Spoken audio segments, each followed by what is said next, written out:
Good evening and welcome to the Planning and Zoning Board meeting. Thank you for joining us tonight, and I'll call this meeting to order. Our board clerk, Julie Mitchell, will take roll call this evening. Thank you, Chair.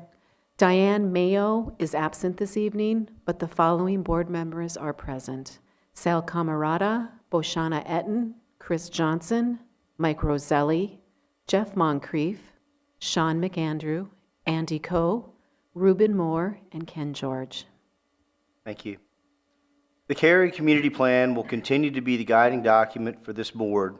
Our role is to function as citizen advisors to the council who ultimately make the final decision on all rezoning activity.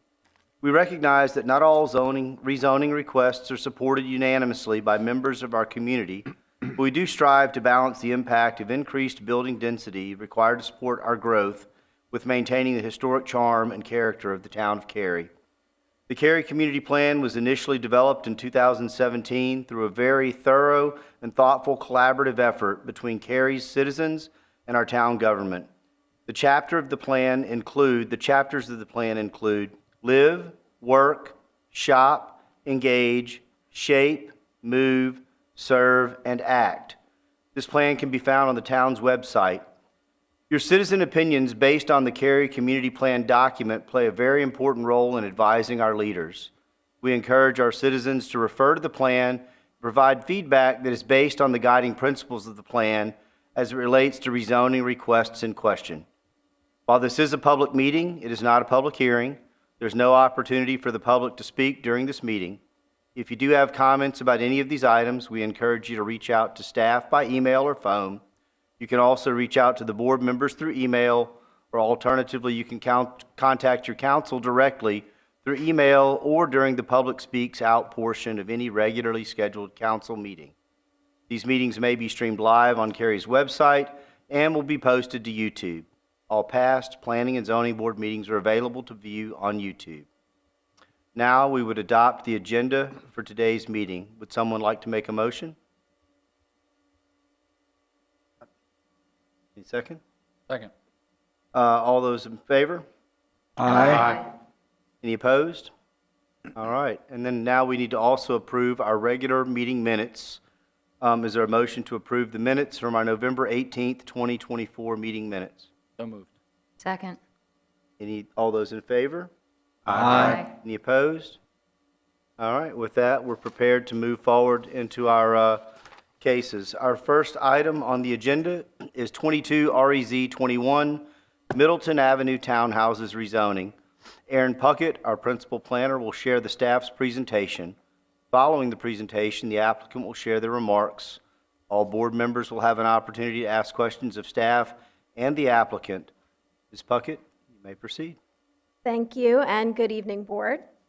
This is a request to rezone a 5-property assemblage totaling approximately 2.5 acres along Middleton Avenue. The site is located in downtown Cary between Chapel Hill Road and the railroad. The Taylor's Pond Townhouse development is adjacent to the west, and the Pine Ridge apartment complex is at the opposite end of Middleton Avenue to the east. 3 properties in this assemblage are undeveloped. One is developed with a duplex, and another is occupied by a detached dwelling and several outbuildings, including a cabin and barns. Middleton Avenue is currently a 2-lane local street within approximately 40 feet of right-of-way without any sidewalk. The future cross-section is a 50-foot right-of-way with 5-foot sidewalk on one side of the street. The development of the subject parcels would require the developer to build the road frontage along their property and make the Middleton Avenue connection. This unbuilt section of Middleton Avenue is approximately 170 feet and is shown here with the green dashed line. Middleton Avenue on the Taylor's Pond side is stubbed to the property line. The recorded plat shows right-of-way up to the property line, and the 1981 development plan shows pavement constructed to the property line.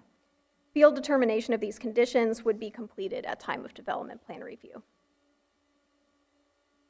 Go Cary Route 7 and Go Triangle Route 310 serve Chapel Hill Road just north of the subject property, with the nearest stops approximately 800 feet away. The Parks, Recreation, and Cultural Resources Master Plan does not include any proposed greenways within the subject parcels. Robert Godbold Park is less than a mile northwest of the site, and the nearest greenway is the Northwoods Greenway, approximately 0.2 miles to the northwest. The site is currently zoned Town Center High Density Residential Mid-Rise, or HDR Mid-Rise, and the applicants are proposing a rezoning to Town Center High Density Residential Garden Conditional Use, or HDR Garden CU. The applicant has also offered several conditions, including limiting the use to townhouses and associated neighborhood recreation, limiting development to 12 dwelling units per acre, and I do want to note that the existing zoning does allow townhouses, but only up to 8 units per acre.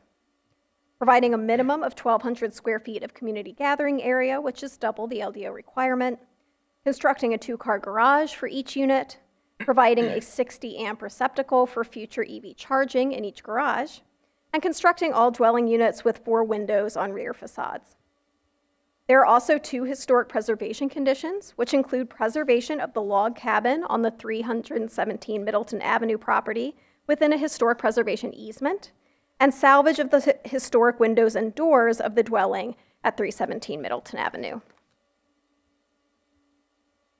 An analysis of the request against the Imagine Cary Community Plan finds policies in several chapters apply.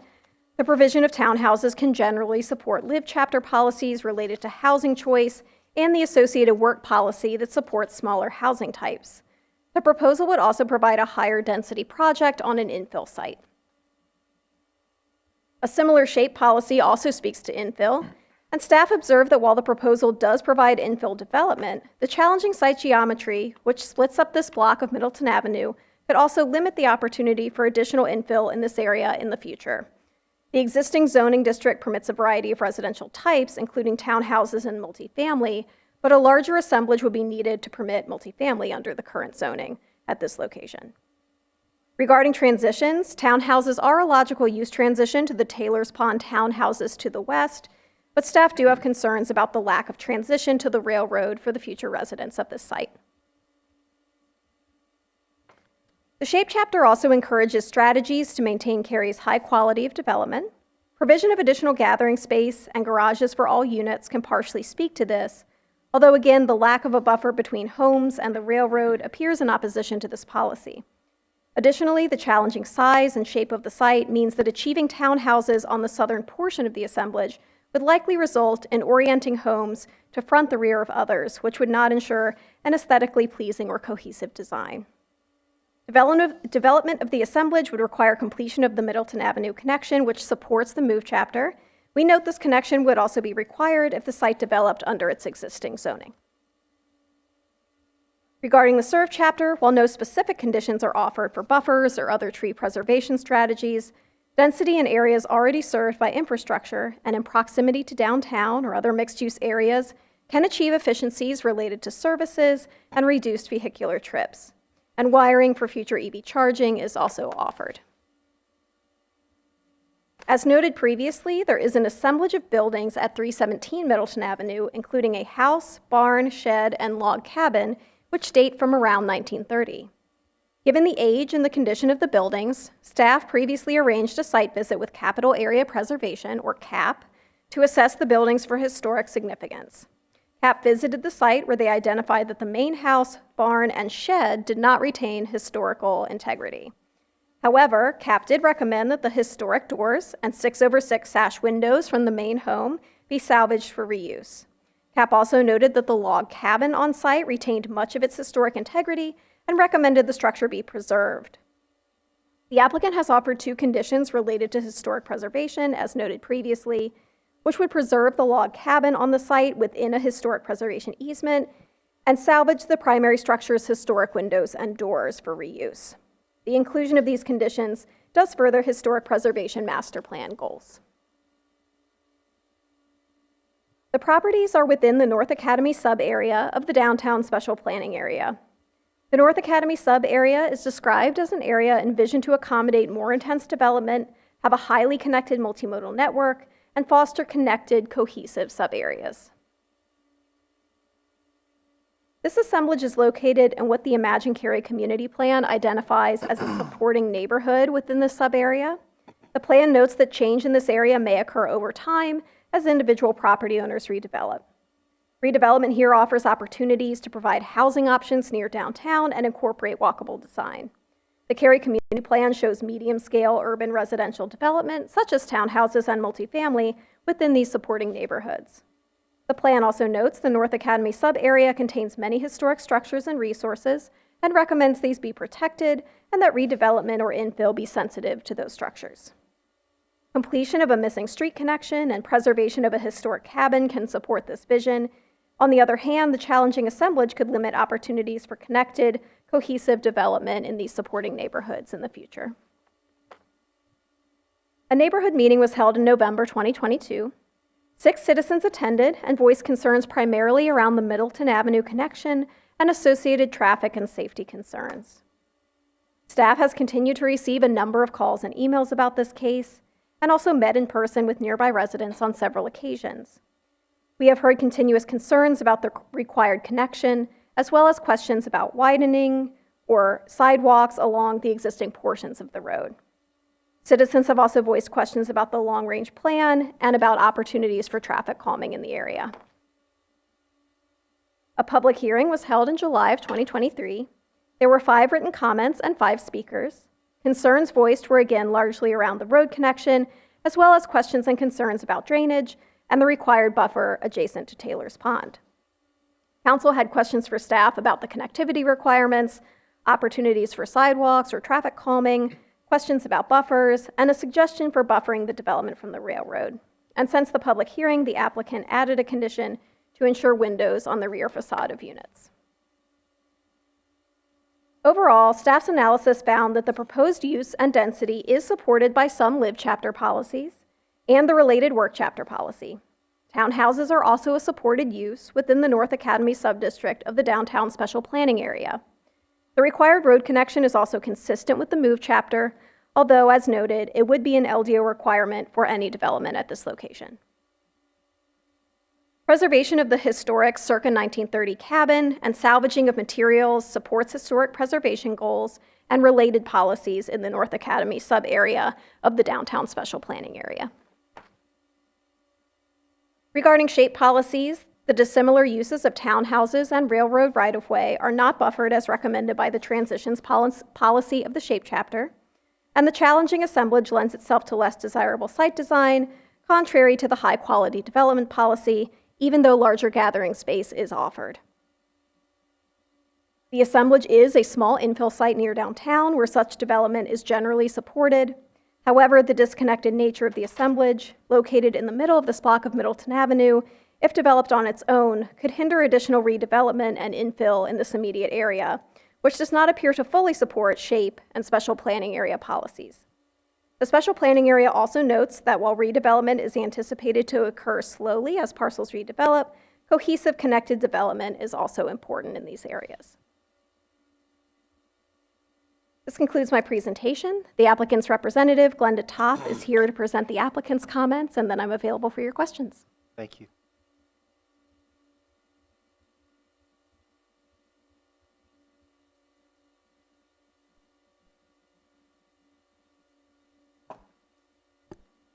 Good evening, Planning Board and members of the board. My name is Glenda Topp of Glenda's Topp & Associates, and I'm here tonight representing the property owner.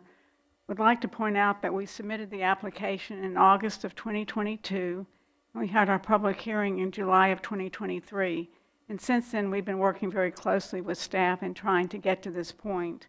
What I'd like to do is touch on a couple of key points. Staff did an excellent job going over the proposed rezoning and just address some of the points that they have made tonight. As staff pointed out, it's approximately 2.5 acres adjacent to Middleton Avenue, and it's in the downtown special planning area. The current zoning is town center, high-density residential mid-rise, and we're proposing town center, high-density garden. The current zoning only allows for a maximum density of 8 units per acre. We're proposing 12 units per acre. The predominant use in the area is single-family detached. We're proposing townhomes, which does add an additional housing type, which is a policy of the Cary Community Plan. We also meet the infill policy by facilitating residential development in a transitioning area of downtown Cary. The plan also notes that the North Academy subarea, which we are a part of, does contain historic structures, and as staff pointed out, we are saving the log cabin and salvaging doors and windows of the other house on the property. I know staff pointed out a concern about the number of parcels and the configuration. The applicant was only able to acquire the properties that you see before you tonight. We do believe that this rezoning will not hinder redevelopment of any of the other land adjacent to this property. In fact, the rezoning provides a missing local street segment to complete a road connector near downtown Cary. This connection will increase connectivity within downtown special planning area, thus creating a more cohesive network for pedestrians, cyclists, and drivers. This is a key component when redevelopment areas within the downtown special planning area. There's also a concern about the orientation of the buildings. At this point, we're only at rezoning. We believe that the orientation of the buildings will be determined at time of site plan, and the owner of the property is committed to developing a quality development and does not believe that this will hinder the redevelopment of the area.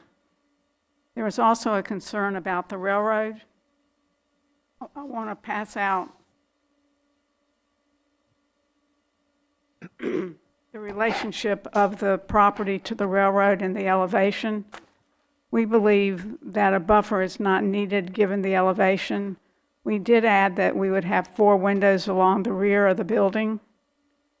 So we believe that that's an appropriate way to accommodate the concern with the railroad. And again, if you can see from the drawing, the elevation is such that the railroad is well below the location of the units. The main concern raised by the residents was the connection of Middleton Avenue, and staff pointed out that the connection would be required regardless of whether or not we got the property rezoned or not. We would have to make the connection.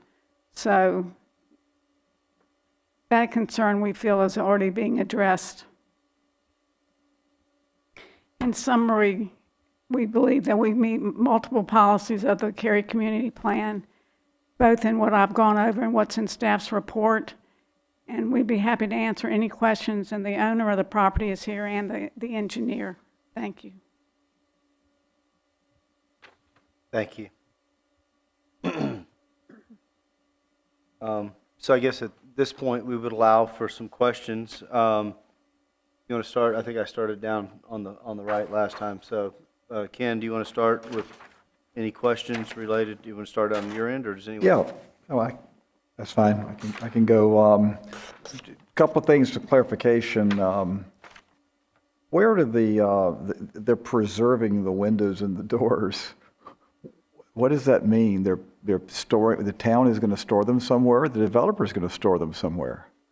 So it would be determined by CAP, I believe, how they're reused. So the way that the condition is written, they would have to submit an affidavit to the town certifying that the windows and doors were salvaged in accordance with historic preservation policies. So somebody's going to wind up with them. We just don't know who. Correct. So that's Okay. unknown at this time. But they would have to submit some type of legal affidavit ensuring that they were preserved in some manner that was Okay.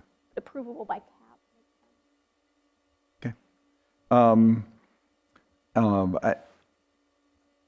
fine with this transition with the townhomes, because I guess there's multifamily at the end of the road, and the connector had to be made to the single family anyway. As far as the being close to the railroad track, it's really if people, I wonder, they're going to buy them. If they buy them, then they're going to be next to the railroad, but they know that going in. So I don't think it's, I don't know that the transition, I'm not concerned if people, if they want to take a chance of building houses by the railroad, I think that's fine. Which side of the road has it been decided does the town is going to put the sidewalk on Middleton? Because there's a plan that usually says which side it's going to be on. So I believe in this case, because it's just a local, that's not necessarily known along this segment. From my previous conversations with transportation, I believe practice would be to kind of have them where they have the longer assemblage on the south side, because we would since there's Get no more for your- sidewalk on either more side bang to for your connect buck, to. yeah. I'm getting that right? nods from our transportation staff. So if that's on the south side, then the folks down Middleton would need to know that years down the road, or years and years, when they apply for sidewalks or when the town has some leftover, that it would obviously be on the same side of Middleton, Right. just But- for connectivity reasons. Yes, and that could Okay. require additional right-of-way or a sidewalk easement or something of that nature. Okay. And I believe what Ms. Top talked about we've had something, I think, come before us in the last year and a half, where somebody actually added some land to their development. Didn't we have something out west where they got an extra parcel and they added it in and they were asking before they built? They was somewhere out west. Ring a bell? Rings a bell with me anyway. So obviously there could even be more that they come back to us or come back to council before they even finish or before they even get site plan if somebody else wants to sell. So I think it doesn't prohibit something else being done. I do know it keeps us from having maybe a larger apartment building or multifamily there, but certainly there's multifamily in the street. Traffic calming, I keep seeing notes in there that's determined after the fact. And yet, oftentimes there's an offer of what do you call the little circles that are kind of islands that not quite at the intersections? They're not really circles at intersections, but sometimes, what are they called? Roundabout. Well, not a roundabout. No, this is like in the road where like Castalia has them. Center Island. They do a little center island for slowing, just a little, but that's all planned ahead of time, and they don't wait until neighbors apply for we call it traffic calming. Neighbors call them speed humps or speed bumps. I think in some countries they call them, and in the Spanish they call them sleeping policemen, which are supposed to be slowing people down. But why is there not a opportunity to, if that's a concern of the neighbors, to pre-plan either the connector to Middleton or somewhere to do some traffic calming ahead of time rather than saying, oh, trust us, we'll do it when the time's right? They could offer that as a zoning condition. That did come up in some preliminary conversations with the applicant. I know our transportation staff had spoken with them about some potential alternatives, like a raised intersection. But at this time, they've chosen not to offer any strategies. So could that also be raised in mid-block to connect the assemblages? But with the town not asking for, I'm just saying, would transportation, would they approve a mid-block that could be approved, a mid-block raised connection? Okay, that's what I was nods, asking. yes. Okay.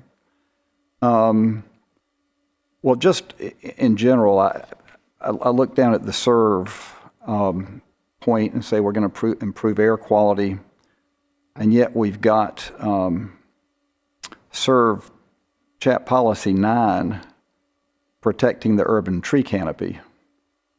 So we've got these competing policies right there, and it's like we get a check mark by one, we don't get a check by the other, but some things preclude the other. It's almost like we need to look at these policies instead of just looking at check marks, and I keep reading all these things and looking at check marks. If we could have a NA for not applicable, like, oh, it helps shopping, or it's there's all sorts of things that don't apply to residential, and it could say NA for not applicable. It would help, I think, looking at it, but then to say which ones it goes against, and to have an X there by saying, well, we're not protecting the urban tree canopy if we're taking down a bunch of trees and putting up townhouses, and I've got a concern there it's hard to judge. Does number 6 with air quality, well, we're going to have electric chargers, so that helps air quality. Well, but we're cutting down trees to help air quality, and we're not preserving the tree canopy, so I have trouble with that. Then there's a shape policy. I'm sorry, my writing's a little bit messy last night trying to write with a.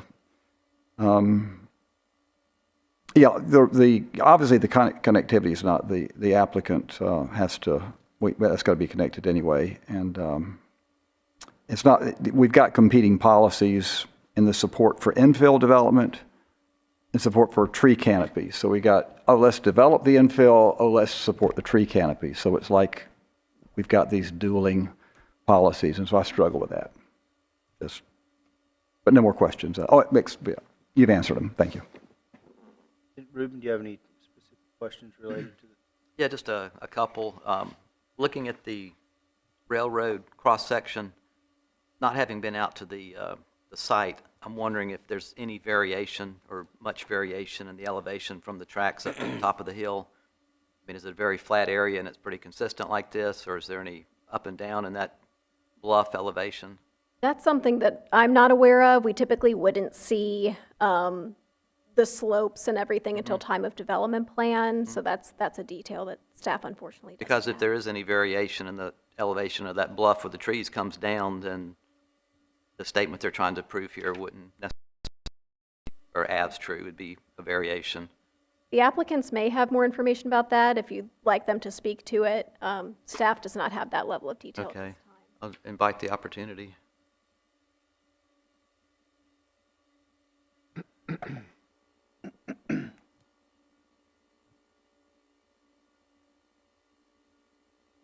Big Elise, American Engineering, represent the client. We spent quite a bit of time with staff going back through those alternatives of the buffers and where it is. I think, we have the garbage dump right behind us. So screening us from everything on that railroad track is highly important to how to make this project work too. So in going back and forth, I think the end of the story was if we make the back look like the front and it looks good, I understand some of the council members took a trip on the railroad down through there and they weren't satisfied with some of how the back of them looks.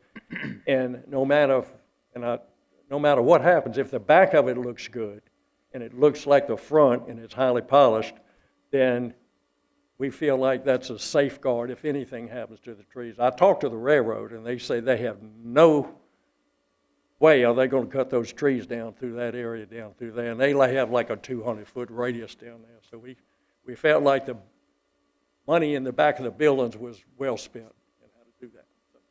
All right, thank you. I had one other Oh, go ahead. question. On the Cary Community Plan policies under ERCR Plan Goal 2, provide Cary citizens with a highly functional, safe greenway, et cetera. The box is checked, but I thought I heard you say that there was no amenities proposed in the development.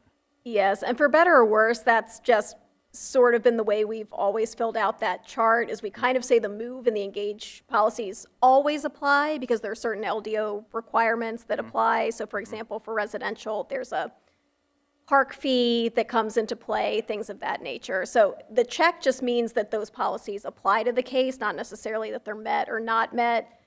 In this case, the engaged chapter is a little bit of a wash for this case because as you've noted, there's no greenway or street side trail adjacent to it. It would just be held to the standard LDO requirements for things like sidewalk, the parks fee, things of that nature.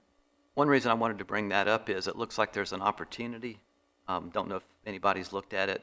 The western edge of the site is a power line right-of-way, and that right-of-way goes from Middleton up to Chapel Hill Road, comes out 120 feet from the front of the school's crosswalk.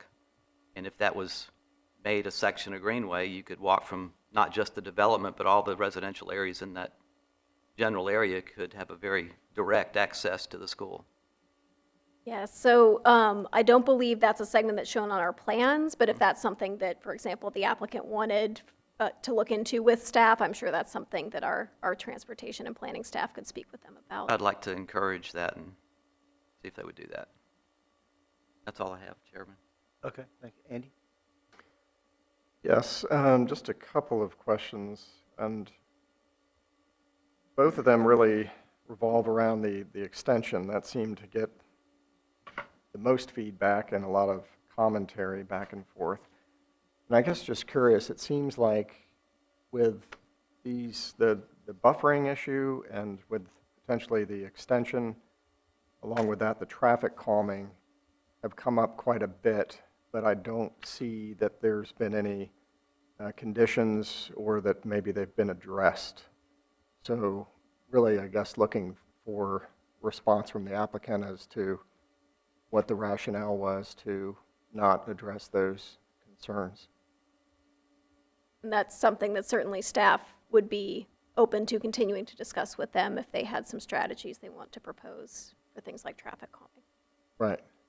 But I guess I'm looking for a response from the applicant, yeah, as to maybe what the rationale was.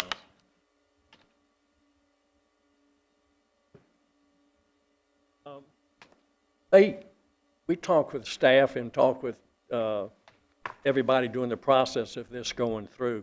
And actually, there's some people on staff don't think it's necessary.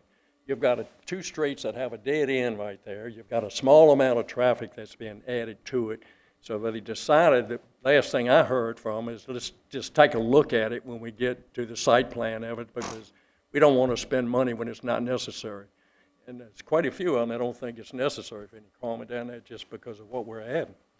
Well, yeah, and it looks, I mean, from the map, there are two streets out, right? There's Right one next to on where, Spruce Street, and then then there's Hickory. one at Hickory, Right. and then it stops right there. So we're at a dead end okay, at there, so it's, so there's really not that much traffic on it, and we're not going to add that many to it. okay.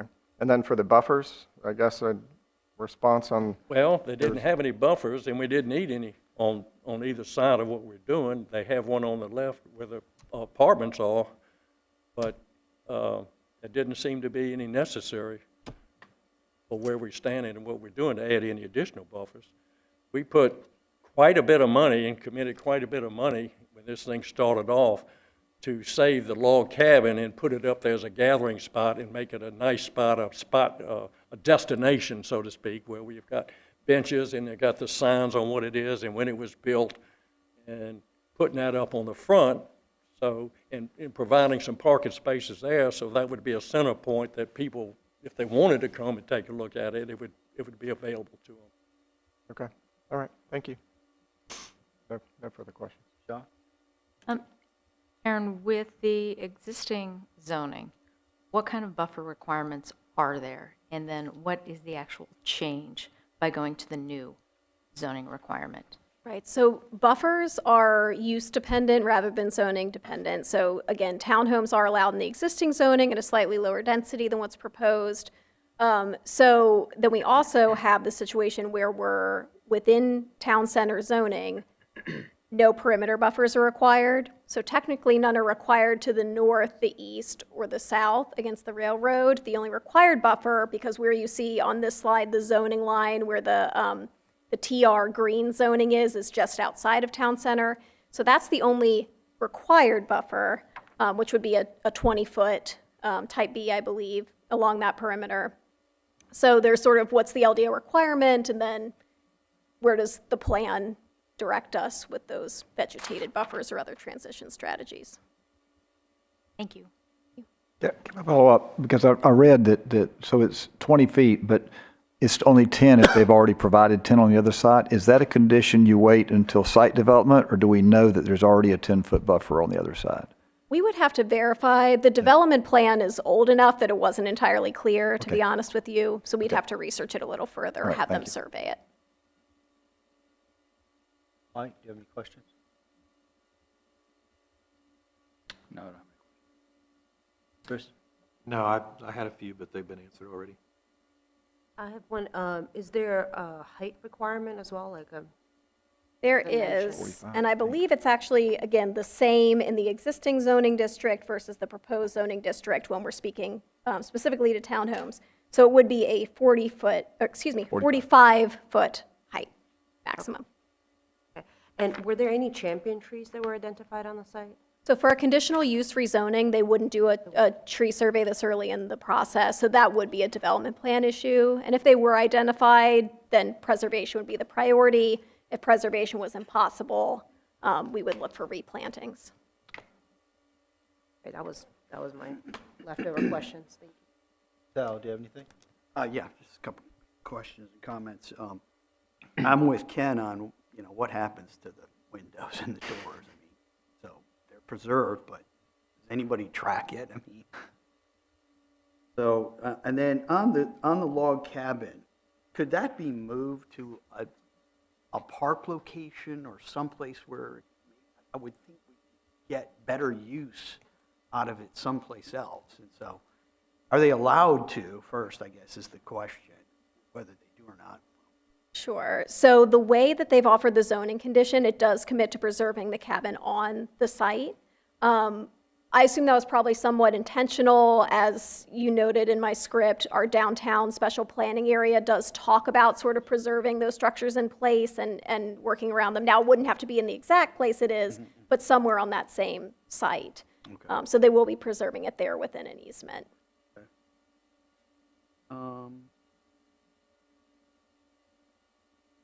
On this that was kind of presented to us today, I mean, is this something that staff saw before it was presented? They shared something the same or very similar with us some months ago when we were working through with them whether or not they could offer a buffer. And staff still has concern with the buffer? We do. Our plan policies speak to when you have those sort of unrelated or disparate uses that the focus should be on separating or buffering them rather than connecting them. So that's sort of how we're looking at it, is specifically tied to that transitions policy. We are aware, so sort of appearance aside, and perhaps there will be trees there on the railroad right-of-way at a certain elevation, we do feel that noise would likely also be an issue. So there are multiple aspects to consider with the transitions. That was a hard one for us. That's all my questions. And I guess my only question is, this was zoned previously that would have allowed for townhome development. The density is different. What other changes occur as a result of this rezoning, and does it preclude, how could it affect future development? Sure. So the uses permitted are actually quite similar. I'm going to pull up my cheat sheet if you give me just one moment here.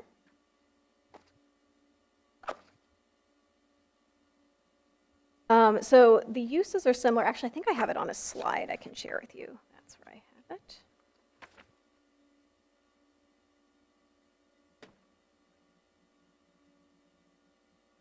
So hopefully this is helpful. So the existing zoning, which is what you see in that first column, TCHDR mid-rise, really the only difference is within those residential uses that are permitted. It includes nursing home, which is not allowed in HDR garden. And then, of course, because this is a conditional use rezoning and they have added a condition about use, they're conditioning it down to just townhomes. So that would be the difference here. And then there are minor differences in those dimensional requirements. But again, height, things like that, very similar. The densities are different. The parking for townhomes is the same. Right. Setbacks, I believe, are reduced in this proposed zoning district as well. Okay. No, I think that answers my question. Are there any other kind of questions that came to mind? If not, yeah. Chris? Just one very quick question. The fence that's shown on this, is that intended to be like a opaque stockade style fence or picket fence? There's not a fence as part of the zoning commitment at this time. That exhibit is not a zoning condition. Okay. I agree with the concern about noise. It looks, based on this, they're clearing all the way to the property line with no buffer at all. So I don't disagree with the visual component, but I do think that something needs to be done to help reduce the impact of noise to the townhomes. I don't know if that's something they can talk to as to why they haven't put something in more clear on that. Thank you. I'm the developer and the owner of the property. Ken, you brought up a point earlier. A lot of this risk is on me developing it. So my goal would be, obviously, if there's a noise issue, to install a fence. I don't mind adding that as a condition. As it relates out to the log cabin, I'm happy to move it somewhere else if the town wants me to. My biggest concern is actually being able to move it. It's very old. On site and doing it closer would be a little bit easier, but if that's something the town wants me to do, I'm willing to do that. And windows and doors, I don't know. I just said I would remove them and preserve them as best I could, and that's my intent, and we can do that. But whatever staff or whoever tells me what to do with them, I'm happy to do it. But maybe that addresses your, So sounds like you're willing to add a commitment for a solid fence? yes, I mean, I guess looks like it's 8 feet high. correct. Okay. Which is the maximum the town allows anyway, I think is 8. like But I guess there's this thing that happens over and over again. Be careful if you put a fence in, because then the people that live there have to maintain the fence. And just drive around up and down Cary Parkway and look at the fences that have boards missing and just things happen. So it's like, it looks great at the beginning, but not so late later, but they'll have an ongoing expense. And we had a condition, somebody came to us and wanted us to remove the fence, right? We had one because they didn't want to maintain it. They thought it was hindering them some access. So yeah, it's a good, it's not a condition. I would just, anyway. But it is in the back of the property, right? It's in the back of the property. Sure. But somebody has to see it. They have to maintain it. It's the town would require them to maintain it no matter where it is. And that's the problem. And again, if they ask me to do it because noise is an issue, it'd be something they're probably willing to maintain, and be something I'm willing to do, because my goal is to obviously sell my units. Right. So, Yeah. Any other questions from me? Any other questions? If not, I think we'd entertain a motion, which they're in your packet there. Thank you. Thank you, Ward. So would someone be willing to make a motion for 22 REZ 21 Middleton Avenue townhouses rezoning? And as I mentioned, they're listed there in your packet if you'd like to. I move that the board find 22 REZ 21 is consistent with the comprehensive plan and all other applicable plans for the reasons set forth in the staff report, presentation, and discussion by the Planning and Zoning Board. Do we have a second? I'll second. Andy seconds. All right, so I guess now we'll open that for some opportunity for comments, Al. Yeah, you know, with the proximity of this to downtown, this neighborhood really does need some revitalization. And I think this kind of development in this neighborhood will spur on additional development, and really just overall improvement over the, years to come. Yep. But it has to start at some point. They're taking risks to start it, so. LaShawn, anything? No, I agree with Sal completely. Anyone else? So, I mean, I would agree in that ultimately, I mean, if you drive in there, this is a small area, single family, some mixed use. But as Sal said, this is an area that's been identified as a high-density area close to downtown. It's a nominal change in density with regard to these guys are the first. Someone being willing to take that risk could definitely be what spurs additional, investors or folks to look for ways to improve or redevelop that property. So I guess then that we've got a motion and a second. I'll take a vote now at this point. So all those in favor, please state aye. Aye. Any opposed? All right, so the motion carries. Thank you. Our second case tonight is 23 REZ 03, Courtyards at White Oaks rezoning. So Rachel Smith will be our principal planner tonight. She will share the staff's presentation. Following the presentation, the applicant will share their remarks. All board members will have an opportunity to ask questions of the staff and the applicant. Ms. Smith, you may proceed. Thank you. Good evening, Board. This is a rezoning request for approximately 71.66 acres in western Cary, located just to the east of the Chatham County line. The site is located south of Pine Rail Lane and east of Bachelor Road. The four-parcel assemblage is approximately 0.4 of a mile north of Green Level West Road and 600 feet to the west of the American Tobacco Trail. To add context, other recent developments in the vicinity include Shadow Creek and Providence at Yates Pond subdivisions. On the north side of Green Level West Road, and just to the south of the subject site, the Green Level Trail development is presently under construction for 206 detached dwellings and townhomes.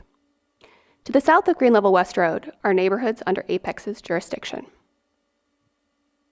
According to Cary's GIS data, portions of the site may be impacted by stream buffers. Field determination of such features is required at the time of development plan review. In terms of parks and trails, the Yates Pond Greenway extends along the northern border of the site, and the Jacobs Creek Greenway extends along the southern border of the site. The applicant is committing to build both trail segments. The Green Level Trail developer is currently building an intervening segment of the Jacobs Creek Greenway, which will connect to the American Tobacco Trail. On the western boundary of the site, Bachelor Road is presently a 2-lane local roadway in unincorporated Wake County. No curb and gutter, nor bicycle or pedestrian facilities exist. The future cross-section requires curb, gutter, and 5-foot sidewalk on at least one side of the roadway. South of the site, Bachelor changes to a collector street classification. In terms of the future roadway widths map, Jasper Olive Road is a proposed collector on the southern border of the site, and Yates Store Road on the east side of the site is a proposed 4-lane divided thoroughfare with landscaped median.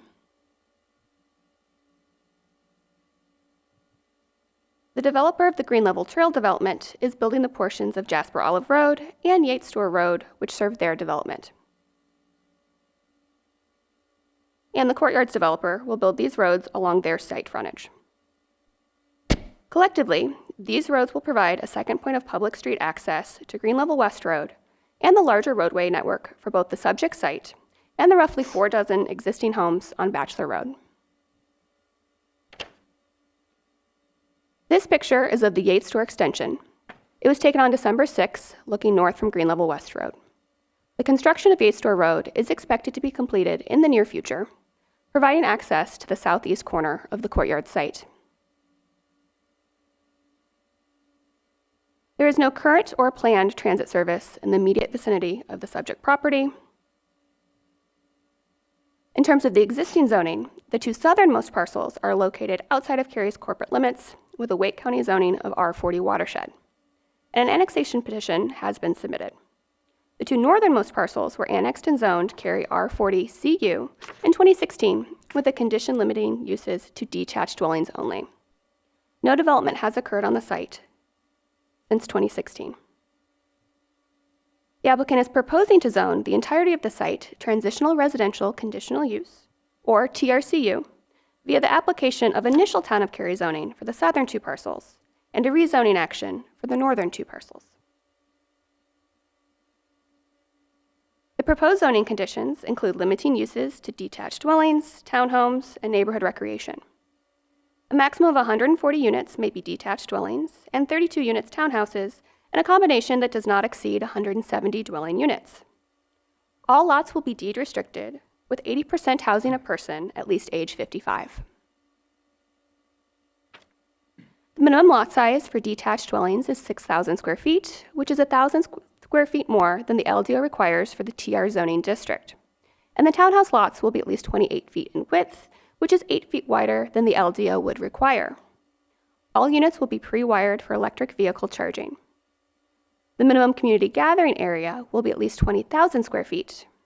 This is 4 times larger than the LDO requirement for a site of this size. Along the Bachelor Road frontage, the applicant is committing to a 30-foot Type A streetscape, a 40-foot building setback, and the construction of a 10-foot wide side path. As Bachelor Road is a local street, this exceeds what would otherwise be required by the LDO of no streetscape buffer, a 10-foot minimum building setback, and a 5-foot sidewalk on one side of the road. The applicant is also committing to building the 10-foot greenways planned along the northern and southern extent of the property. The applicant is also proposing to phase traffic, which is best understood visually. Once Yates Store Road is available to the site, all construction traffic will use Yates Store Road. If the completion of Yates Store Road is unexpectedly delayed and not available at the beginning of construction, the zoning conditions would permit up to 50 homes to be built using Bachelor Road. Barriers will go up to prevent access to Bachelor Road when either Yates Store Road is available or after the first 50 homes, whichever comes first. The barriers may be removed after the 150th home is built, effectively opening up both roads for residential traffic, though construction traffic would still be required to use Yates Store Road. Zoning conditions also include a concept plan, which shows the approximate location of dwelling units by type, as well as amenity areas and open space. The yellow color shows the locations of detached dwellings, and the peach color depicts the townhouse pocket. The concept plan shows the LDO required Type A streetscape buffer for Jasper Olive Road of 30 feet and the 50-foot Type A required for Yates Store Road, as well as the offered 30-foot Type A streetscape for Bachelor Road.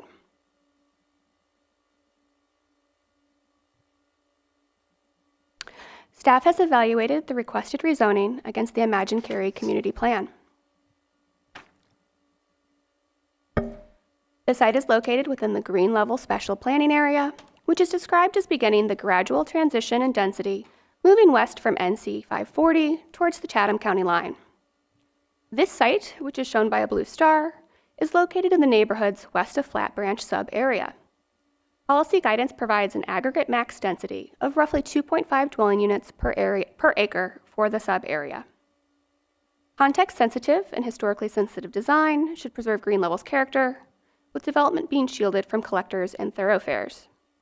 The predominant land use should be detached dwellings on lot sizes of a quarter acre or more, with smaller lot sizes possible and clustered subdivisions that preserve ample open space. Limited pockets of townhouses are appropriate if shielded from view. Policies for land use transitions and open space are also applicable. The proposed rezoning represents dwelling types and densities similar to other nearby developments and are in keeping with the densities and use recommended by the special planning area. The courtyards at White Oak site is 2.37 dwelling units per acre, and the proposed townhomes are shown on the concept plan in a limited pocket location. There are some assurances that clustering of development will occur to offset the smaller lots due to the additional acreage devoted to open space and community gathering area. When looking at the Live chapter, we note the plan encourages a mix of housing types in Cary to serve a variety of demographics. This proposal creates a product that responds to the needs of a senior community. Additionally, the inclusion of townhomes and detached dwelling products may help provide a variety of housing options in a developing area of Cary. When looking at the Shape chapter, we note that the concept plan allocates detached dwellings in areas of the site which abut existing detached dwellings, with the townhouse use located at the intersection of two major roads. Additionally, we note the wider townhouse lots and the condition offering additional community gathering space will also contribute to this policy. When looking at Engage, the applicant has committed to build the two greenways planned along the site. The southern connection will connect to the Yates Pond Greenway under construction, which will ultimately provide east-west pedestrian connectivity to the American Tobacco Trail. When looking at the Serve chapter, we note the proposed rezoning would pre-wire all units for electric vehicle charging. When looking at the Move chapter, we note an emphasis on policies to ensure safety for all users and modes and context-sensitive design. The applicant's commitment to build a 10-foot side path on Bachelor Road provides pedestrian facilities along the site's western extent. As the extension of Yates Store Road is likely to connect to the site prior to the commencement of site construction, and as the applicant is committing that construction traffic will use Yates Store Road once it is available, traffic impact concerns are largely mitigated. A neighborhood meeting was held on June 7th of 2023. There were 31 attendees. Questions and concerns expressed at the meeting included construction traffic and the current traffic load on Bachelor Road, connections to trail spaces, stormwater control issues, buffers on the property, a desire to maintain the rural feel along Bachelor Road, the general program and price of the proposed homes, and potential impacts to wildlife. We received a consistent level of questions and concerns regarding this proposal since the neighborhood meeting, most related to traffic and pedestrian safety. At the September Town Council meeting, there were 2 written comments and no speakers. Written concerns were raised about preserving the tree buffer along Bachelor Road, home proximity to the road, and traffic safety. Council asked about the binding nature of the concept plan, construction traffic, buffer sizes, and planned improvements along Bachelor Road. They also discussed long-term transportation plans, the Green Level West Road renaming project, and electrical vehicle wiring. Positive feedback was given for the provision of an age 55-plus community, noting the smaller lot sizes would reduce yard maintenance and school impacts. Council public hearing, the applicant revised the zoning conditions to clarify that of the 170 maximum dwelling units, a maximum of 32 will be townhouse units. The applicant has also included commitments to provide a 30-foot Type A streetscape, a 40-foot building setback, and a 10-foot wide side path along the Bachelor Road frontage, and has committed to constructing the 2 10-foot wide greenways planned for the site. The applicant also made it clear that all construction traffic will utilize the 8-store road once it is extended. There were associated revisions to the concept plan to match the revised zoning commitments and to address minor technical corrections. In summary, the proposed rezoning aligns with the recommendations of the Green Level Special Planning Area, as well as the SHAPE chapter in terms of uses, densities, transitions, clustering, buffers, and additional community gathering areas. Regarding the LIVE chapter, the rezoning addresses the needs of an aging population. For the Engage and Move chapters, the applicant is enhancing pedestrian connectivity for both new and existing residents by building trails and a side path. The construction phasing conditions, in light of current roadway construction activities, help to mitigate concerns about traffic impacts. Finally, the EV charging commitment may provide sustainability benefits. This concludes my presentation. Jason Barron, the applicant's representative, is available to provide comments, and I am available to answer your questions. Thank you.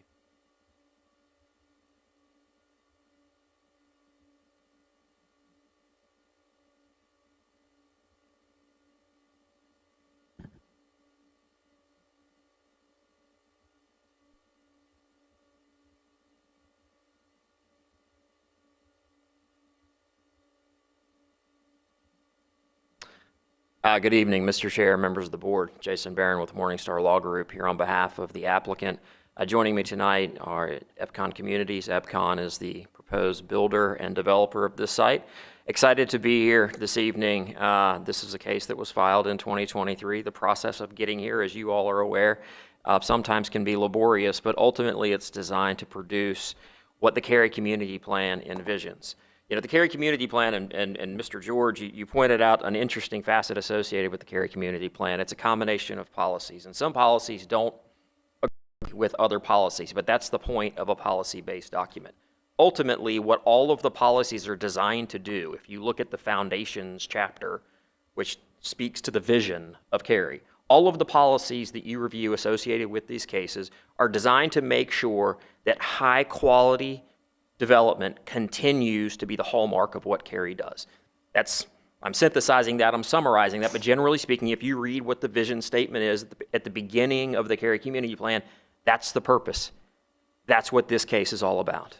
This is a case with a developer who has a well-established track record for building high-quality senior communities. As you all are aware, building residential could not be more important than it is today. The town continues to grow at an astronomical rate. Housing prices continue to be a challenge. Every time we come forward with development, that's something at the back of it, and that is how do we continue to combat rising home prices for everyone.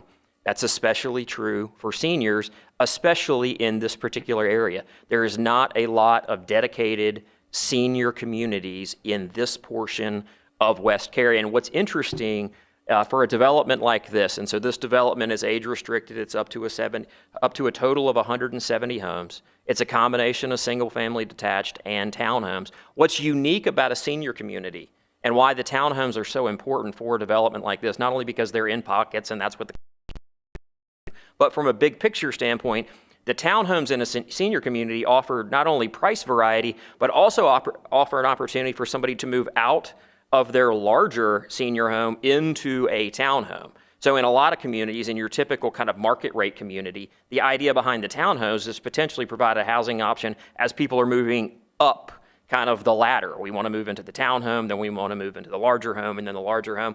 This is obviously, it's a 55 and older community. Those townhomes are complementary to the single-family detached that's proposed. Again, not just because the Cary Community Plan calls for it, but also because it really provides an opportunity for people to age in place.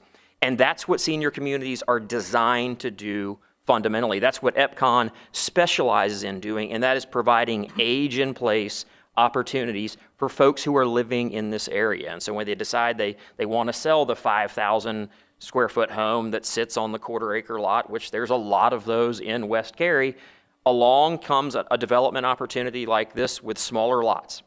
Why are the lots smaller? Because the seniors who move into them don't want to manage the large lot. It's why they're selling the larger home to begin with. And so I mention that because, again, the Cary Community Plan and the staff report, as always, does an excellent job of kind of walking through the various policy recommendations associated with the developments just like this are the type of developments that get approved. And it's not just because it's housing for seniors. It's not just because it's housing. It's because it's housing for seniors, and it's being delivered in a context-sensitive way with appropriate conditions. We've worked closely with staff to significantly bolster the commitment associated with public facilities that are being provided for the development. So for instance, the greenway trails that were mentioned along the northern boundary of the site, as well as the southern boundary of the site, those are committed conditions saying those are going to be built, subject to Cary's approval, but those are going to be built when we move forward with the development. There won't be a request for a fee in lieu. At least that's not our anticipation.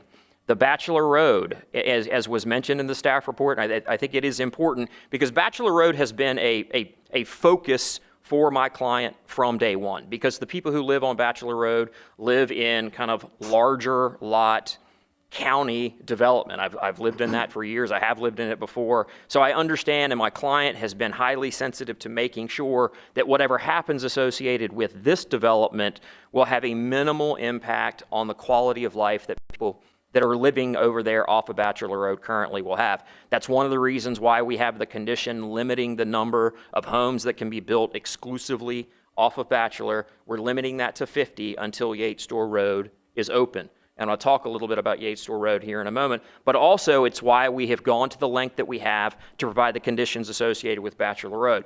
As you heard from staff, as of today, there technically isn't a buffer or a streetscape required off of Bachelor Road at all. What we are providing is a 30-foot type A.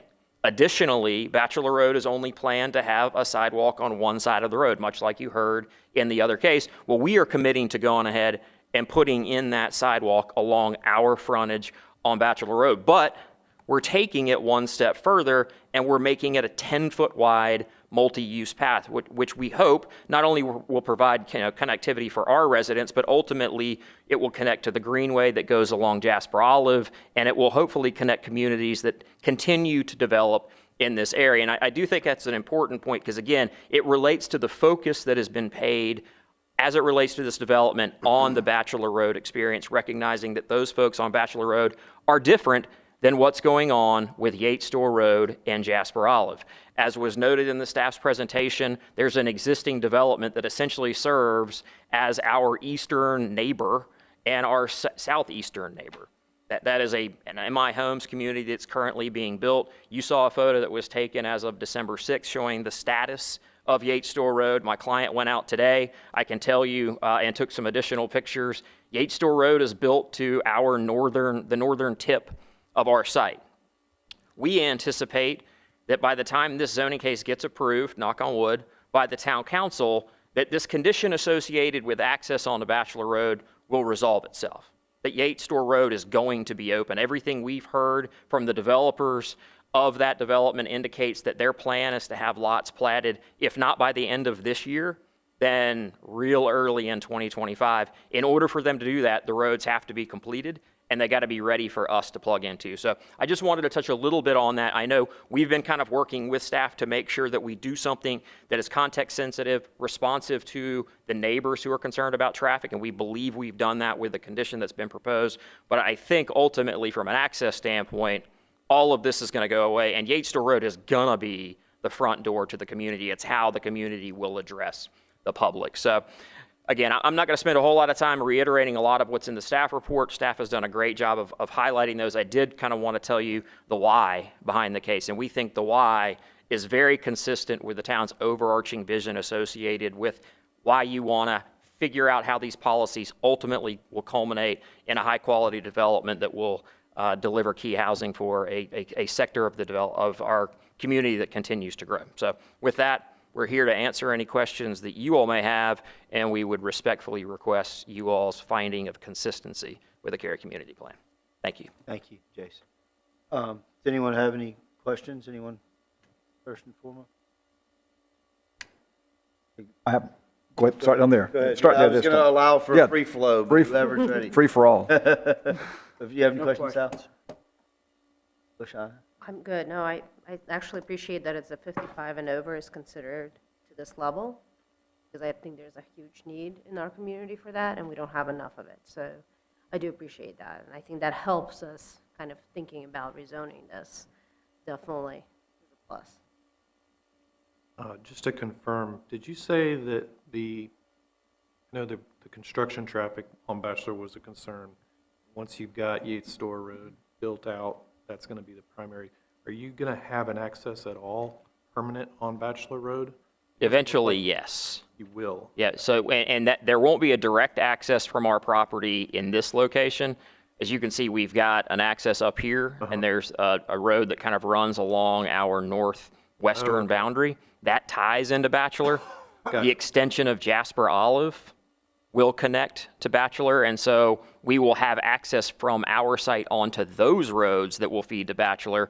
As you're aware, Jasper Olive will ultimately connect over to Yates Store Road. So we won't have direct access, but we will certainly ultimately have access to Bachelor Road.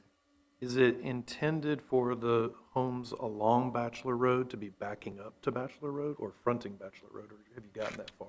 I think the anticipation would be that they would be backing up to Bachelor Road. Okay. And again, and as you've probably noted in the staff report, we've got a 30-foot type A, and we've got a 40-foot building setback for buildings off of Bachelor Road, all of which is significantly in excess of what the ordinance would otherwise require. No further questions? I had some questions about the construction phasing, but they were. This is maybe educational more than anything, but with regard to the 80% of 55 and over, is that a snapshot test at the time of sale?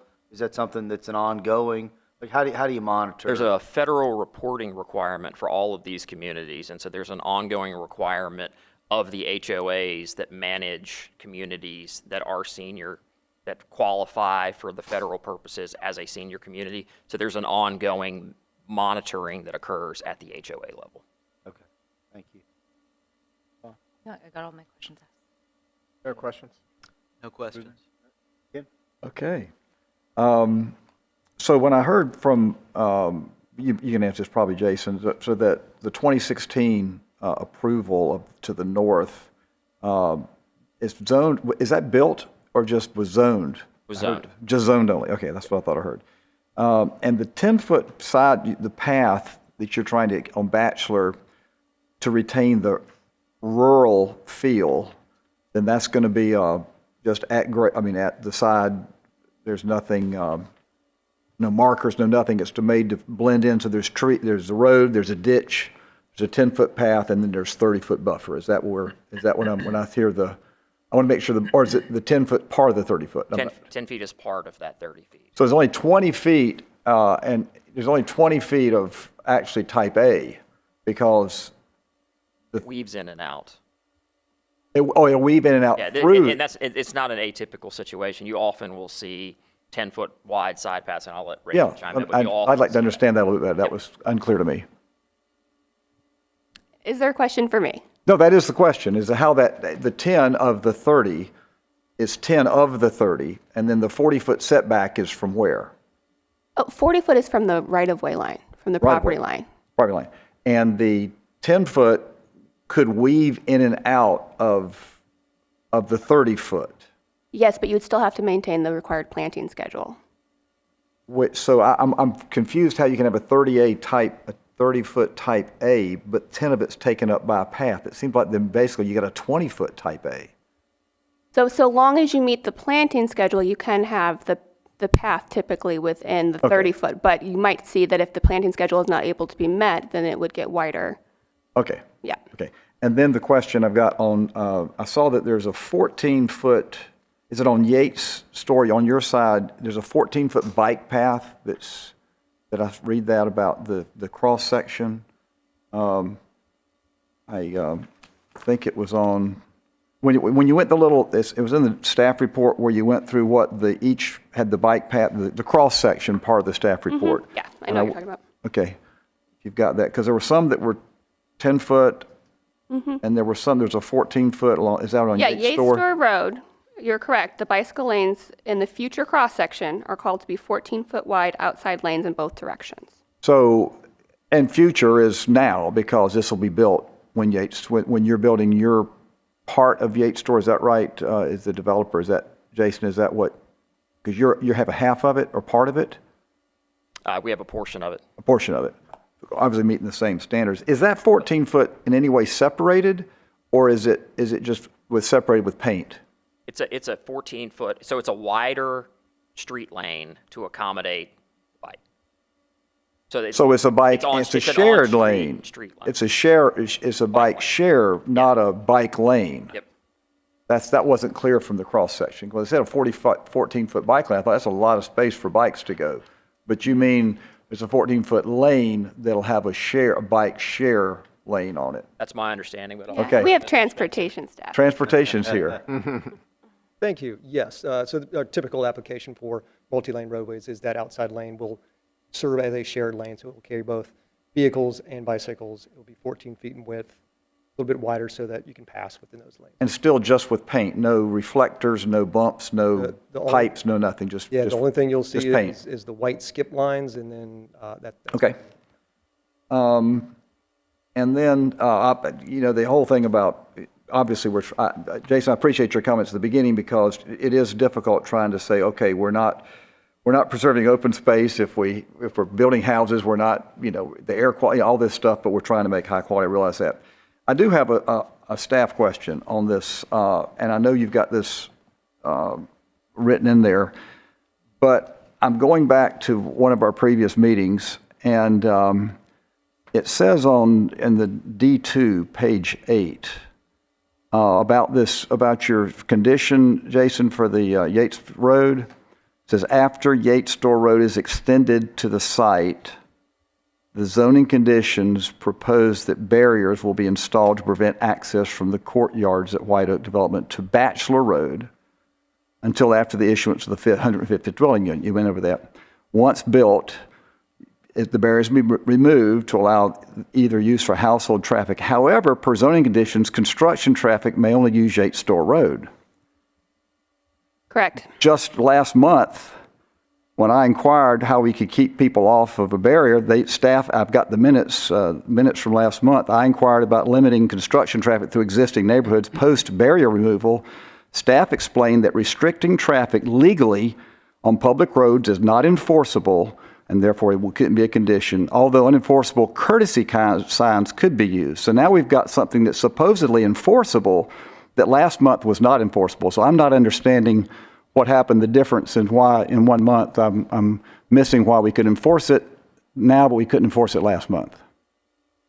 We can enforce conditions based on, against the applicant. So we can't, basically what would happen is if the situation the barriers were to go down, the applicant's construction traffic, which is what this condition is saying, is using that road, we can then come to the applicant and say, hey, you are violating your zoning. So we can't enforce it in that way. What we can't do is put in restrictions on the use of the road itself. So I think that's what was being discussed at I may have misunderstood what you were asking about last month, if you were getting at the same time. I was asking why, because he did not want to put the zoning traffic on, but the comment was we cannot restrict zoning, we cannot restrict traffic. Once that barrier came down, we cannot restrict the traffic, and now we can. Well, I think we're parsing language here, but. Well, I understand, he did a condition. I understand he made a condition. I thought last time he was trying to he was discouraged from making that condition because you couldn't keep trucks off of a public road. Well, we can't. We cannot keep trucks off. We can't, when those barriers go down, anybody can use the roadway. Okay. It's open to the public. What we could, but it's a zoning condition, so a violation of that would be a violation of their zoning. And then there are enforcement mechanisms that the town could do to basically make them comply, but it's an imperfect solution. And the way, sorry. You know, go ahead, no. The way that that's policed by my client is through their construction contracts. So they can provide provisions in their construction, which obviously is not something you'd put in a condition which the town wouldn't have. So it's our risk to run because we have offered the condition, as Mr. Pence notes. It is a condition of the approval. If there's a construction vehicle driving down that road prior to these conditions happening, it's technically a zoning violation, hypothetically speaking. And so we are running that risk because we know we can mitigate against that risk through our construction contracts with the people that are actually going to be doing the work. That's interesting because you say you can mitigate against the risk, and the last month when the developer got up, he said, I promise you, we want to keep our construction trucks on that road. And it's like, oh, it's his promise, he keeps them there, but it somehow wasn't conditioned, and it made it appear that you couldn't condition it. And that's why I was fishing. I was fishing for this condition last month. Yeah. And didn't get it. And so the issue, and to be frank, it's from a practical standpoint, as Jason talked about, they can contractually bind their folks to use that road. But from a practical standpoint, we disincentivize conditions such as this because they are very difficult to truly enforce. And as staff has said in prior presentations to you all, we really don't like putting conditions on there that we don't feel we can really hold a developer to task, which is for the most part why many of the rezoning conditions you see, they're talking about permanent things that need to be placed for the perpetuity of the zoning. And we try to disincentivize looking at these short-term things because practically they are difficult. And while they can bind themselves to the conditions, and thankfully they will do so to the best of their ability, it's something that staff attempts to avoid. So I think we don't want to see conditions like this being thrown about willy-nilly, and that's why we've had the conversations we've had. I have a follow-up question. Wasn't there a limit to the number of units that could be constructed? Yes. Yeah. And how many was it? 50. 50. When the 51st is built, they can't. 50 until Yates Store Road is open. And then the barriers go up at that point, and those barriers stay in place until 150. And then at 150, they come down. If those barriers for some reason came down, the town could not approve a building permit, correct? I saw that in the thing. So. And the building permits are the teeth those are the sharpest teeth we have. Yes. And so then that's I can confirm from my client's perspective, those are the sharpest the town has without a doubt. Does that answer your question, Councilman? Well, Jones, it clarifies it very much, and I think it was probably what I was fishing for last time because I really wanted that to be a condition, and I thought it could have been one because I thought it had been that one in the past, and then I heard that it couldn't be a condition because we can't keep people off those roads. Technically, we can't keep a construction guy can go up on Bachelor Road at the wrong time. You know, they could when the barriers go down. And I'd have to go back and re-look at the exact language of their condition. There may have been something about it that distinguished it slightly from this one on how they worded it, on how truly can you, and again, it also might have been my mistake in misinterpreting what your question was. Maybe not clear, but this clarifies it a lot for me because I think this is something that's a technical part that really aggravates neighbors. And yes. And this is like the complaint of mud on my street, the complaint of trucks, the kids playing on the sidewalk. We don't want big trucks. And so this is like a big thing for our family in Cary. And so that's why I appreciate they going to these things. And I hope it's maybe something that can be clarified to future conditions so that the builder can make these kind of conditions to make it clear that so it can be conditioned like they've conditioned it. Because I appreciate the way they've conditioned it. Yes, and I think this is something that we can... And it looks like it's not going to be needed anyway, because it looks like the road's going to be built before they ever get a construction truck down that road. Yeah. No, I think that the distinction is what we're doing here is the town of Cary, the public right-of-way is public right-of-way, so any limitations we put on that have to come from this second layer of essential contractual agreement to not do that. Gotcha. And therefore, that is harder to enforce in a manner that frankly keeps people off the road. Very helpful. So- Thank you for indulging my questions because it clarifies it. It helps our citizens. Thank you. All right. Thank you. Unless there's any further questions, we would entertain a motion for 23 REZ 03, and the motions are provided either on your screen or in your packet. I move that the board find 23 REZ 03 is consistent with the comprehensive plan and all other applicable plans for the reasons set forth in the staff report presentation and the discussion we just had here on the Planning and Zoning Board. Second. All right, any additional comments or from the group? If not, then we would, all those in favor, please state aye. Aye. Any opposed? All right, the motion carries. That brings us to our third and final case, which is the Sustainability and Climate Action Plan. And Sarah Caliendo will share the staff's presentation. This is a staff-initiated update, so there's no applicant presentation. We'll be offered an opportunity to ask questions after the presentation. Ms. Caliendo, you have the floor. Thank you. Good evening, Chair and Planning and Zoning Board. As mentioned, my name is Sarah Caliendo. I'm Energy Manager housed in the Town Manager's Office. As part of my role, it's my responsibility for the collaborative development of the draft Sustainability and Climate Action Strategy.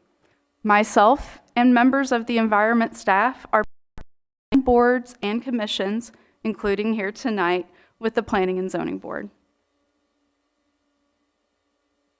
Tonight, we will begin by reviewing how we got to this point in the development of the Sustainability and Climate Action Strategy, what our process was for developing the climate strategy, and the overall timeline of next steps. Then we will walk through a few of the overarching key highlights of the climate strategy itself, and finalize with diving into some example actions that are most relevant to this board. First, to take a step back, it's important to remember why staff started this journey and why the Sustainability and Climate Action Strategy is critical for Cary.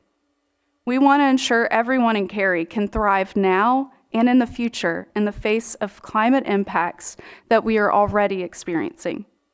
Preparing for climate change will save money, time, and resources for Cary and its residents, and help preserve Cary's history, culture, and quality of life. The top 2,000 climate scientists in the world have said that we only have until 2030 to dramatically reduce our greenhouse gas emissions and avoid the worst impacts of climate change. But we need to take action today. So this climate strategy is timely and urgent. Speaking of timely and urgent, here are our project milestones, planning process timeline, and where we currently stand. Starting back in fall of 2022, we collected data and developed greenhouse gas inventory to assess Cary's current contribution to climate change. Then we moved into the second phase of the campaign, which involved developing the goals, strategies, and actions that make sense to include in the climate strategy. During the summer and fall, we worked to finalize the climate strategy in preparation for public comment. Current timeline is as follows. Throughout this campaign, community engagement has been and will continue to be key. In addition to conducting a public comment period, we brought the Climate Action Advisory Group back together in November for an open house to preview the draft climate strategy and to discuss implementation opportunities. Currently, the draft climate strategy is open for public comment period, which started in December 9th and closes January 10th of 2025. Between November and January, we will conduct presentations to 10 boards, committees, and commissions as well, before bringing the strategy to Town Council to review in spring of 2025. Next, we will review some key highlights from the Sustainability and Climate Action Strategy. The planning process has ultimately resulted and a climate strategy that is actionable will help guide our community towards a more sustainable, resilient future, track progress on our goals, and build capacity of community members to get involved and take action. The climate strategy includes an overview of Cary's greenhouse gas emission inventory and reduction pathways, a summary of the Count Me in Cary community engagement campaign, specific visions, goals, strategies, and actions within 6 key focus areas, and metrics to track progress towards identified goals. Again, key to the development of the climate strategy was the Count Me in Cary community engagement campaign, which resulted in over 100,000 points of engagements at in-person events, on social media, and via e-newsletters and surveys. The campaign involved a multifaceted approach to engaging community members. For example, we partnered with Dorcas Ministries to recruit and oversee a group of climate ambassadors who supported outreach activities over the course of 6 months. Additionally, we conducted surveys and focus groups to receive feedback on priorities, concerns, barriers, and opportunities that exist in the Cary community when it comes to taking meaningful action to climate change. We also asked community members to make commitments to take action on climate in their daily lives, which led to over 1,300 commitments. We'll continue to engage community members in the review and approval process for the climate strategy through the public comment period. The climate strategy is divided into 6 key focus areas to help organize our vision for each area of environment and sustainability. These focus areas are energy, transportation and mobility, solid waste, water infrastructure, natural resources, and community. In addition to specific vision statements, each focus area contains 2 to 3 goals with specific strategies and actions under each category. These are intended to be specific, high-impact actions that Cary can implement to reduce greenhouse gas emissions while increasing community resilience to climate change. Here are some example actions that we found most relevant to the Planning and Zoning Board. Energy focus areas include create design guidelines for using advanced building materials and solar for all new development in Cary. Work with the North Carolina Building Code Council for a predicted update cycle to state energy building codes. Accelerate the adoption of energy storage and microgrid technology with clear regulations. Transportation and mobility focus area includes implementing transit-oriented development strategies along planned transit corridors. The solid waste focus area includes ensuring the LDO requires space for recycling and composting containers, incorporating building material preservation and reuse into historic preservation, rezoning, and site plan review processes. And lastly, water infrastructure focus area to work towards prioritizing water conservation standards in state building code and utilize watershed basin modeling and stream monitoring sensors to anticipate potential impacts from new development and identify future mitigation strategies. So thank you for allowing me the opportunity to share this update with the Planning and Zoning Board. And friendly reminder that public comment period is open and closes on January 10th. You can learn more at carync.gov/climate strategy. I'm available for any comments or questions you may have. Terrific. Thank you. Anybody have any questions or comments? I have a question.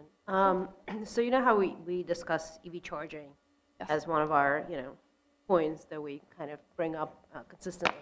We talked about solar panels. Would that be something that we, as a board, with zoning, how does that work with us saying like, hey, are you going to do a green roof? Are you going to do solar panels?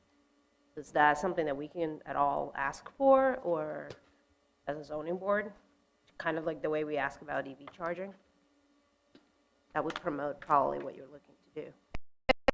We would include that in some future zoning requirements or offer those as different provisions. Yeah, so just to elaborate on that a little bit further, so, when this plan goes forward for final adoption, at some point, it'll be adopted into the Imagine Cary Community Plan, so it'll become an appendix to the Imagine Cary Community Plan. So we would be able to look to policies that come out of this plan to analyze them against rezoning cases. So, for example, if an applicant's offering EV charging, being able to look at the climate action plan and strategies from that could help with our evaluation.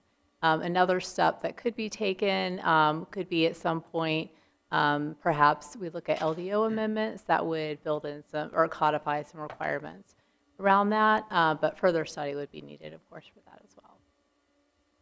What would that timeline even look like? Like, that process, is that 2 years from now, or is that 3? Like, how are you, just curious about that. Yeah. So would you like to first talk about maybe the timeline for adoption of this plan, and then I could build on like what implementation will look like?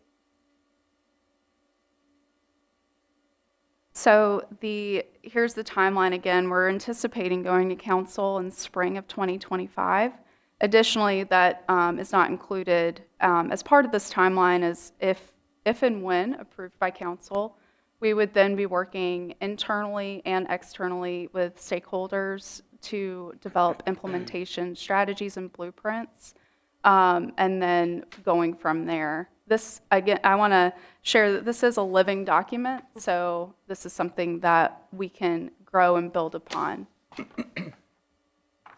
So just to build upon that, it would go for council for adoption, and then from what I understand, it would come back to be incorporated into the Imagine Cary Community Plan, which would require a step before the Planning and Zoning Board, before that action is ultimately taken by council. Then following that would begin implementation. So it could be a year, 2 years to answer your question. And that's typically the case with implementation items. Once it's adopted, that's still, as you can see, several months away. And then, prioritizing and working on implementation items takes time after that. I think it's a good direction. I'm just wanting to know, like, when can we start asking about it? Can I tag on to that? Because, Boshana, that brings up an interesting point, because I think, and Katie, this may be something that, about LDO, are we is the town prohibited from setting some requirements? Because we get all these offered conditions. So is the town prohibited from writing some of these things that people keep offering as a condition, like these 60 amp chargers in the garages? So there are some cities across the nation that have codified some requirements for EV charging, but at this point, it's still a relatively new technology. So we're not seeing that it's codified kind of like across the board. Just some cities have actually built it into their ordinance. We're seeing it's more like being incentivized and added in as zoning conditions, but that's something we could certainly look into. Would that be something that the state would allow, because they have to give us the permission to put that in? Is that it's specific? We would certainly have to look into that. Yeah. Okay. I'm not aware of any prohibition for EV charging stations. That doesn't mean there isn't one. And as you astutely pointed out, we are what's called a Dillon's rule state, which means that, so you have home rule states and Dillon's rule states. Home rule states, the way that works is municipalities have the authority to do anything that their General Assembly or their legislature has not specifically told them they can't do. Dillon's rule states are the opposite. Those states, municipalities only have authority to do specifically what the General Assembly has said they can do. And as you can imagine, one is far more permissive than the other. We are not in the permissive one. So we do, as Ken pointed out, we do have to point to specific authority. But sometimes that authority is broad enough to where we can make an argument that we can do it until the General Assembly tells us we explicitly can't. Well, we've done that with we've used water quality to do stiffer. To do certain things. Certain things. So I don't know if we can use air quality to do I would have other to, certain things. We would have to look and see to the extent of whether we could do it or not. And that, of course, does nothing to, sometimes when we look at potential ordinance amendments, we think to ourselves, if we do this, will the General Assembly take notice and then tell us we can't? So that's part of it too. That's part of the process on thinking about what the tenor is within the General Assembly, what the the legislative winds are blowing at certain times. But it's something that we could potentially look into should that there be an interest in codifying any of Sure. the climate stuff. But you're right, we would have to go through each and every one and see, do we have the statutory authority to actually require this, and to what extent? So. Okay, thank you. All right. I've got a question and a comment. Yeah, sure. Question is, have you started thinking about specific metrics, or is it too soon for that? Yes, so for, within the climate action strategy, there are goals for 2030, 2040, and 2050 targets. And as part of that, there are those targets as it relates to the community, and then also as it relates to the municipality operations. Are they as specific as like tons of carbon monoxide reduction or something like that?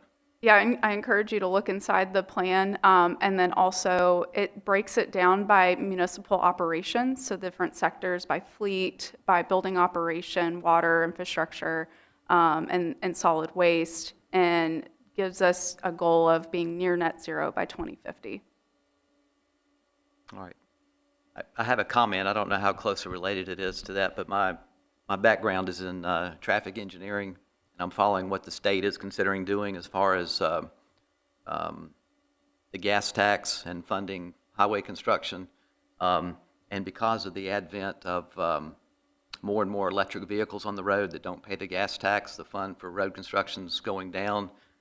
So now under consideration is getting rid of the gas tax, which the gas tax, at least it's proportional to the amount of driving that's done. So there's a little bit of an incentive, like if you reduce driving, you reduce your expense. There's talk of moving to a vehicle user fee, which would be a constant fee no matter how much you drive, and kind of, to me, disincentivizes reducing your driving. One of the goals I think would be a good metric is things that support the reduction of vehicle miles of travel, because there's other things that even electric vehicles do that are, I would say, not good for climate change. So I would just like to suggest a VMT reduction as a goal. Thanks. Great. Additional comments? I had a question. You had mentioned 6 key focus areas. Were those in the presentation and I missed them? Okay. Right here. Okay. Great. Thank you. All right. Well, go ahead, Mike. Yep. I'm hyper aware of the cost of additional requirements on the cost of construction and housing affordability.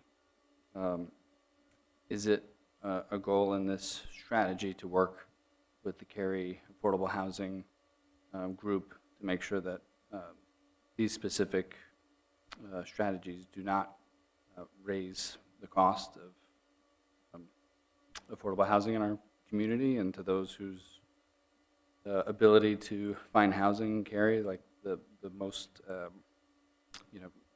cost-sensitive members of the community? That's a great question. We work closely with our housing department, with environment and housing, and one of those opportunities is with the program Healthy Homes Cary. So there could be opportunities of expanding on weatherization, which would then reduce the operating costs of an occupant's usage of their dwelling unit, as one example. All right. Well, we appreciate the presentation and look forward to seeing future areas implemented. If no other questions or comments, I'll call the meeting adjourned. Thank you. Thank you. Thank you.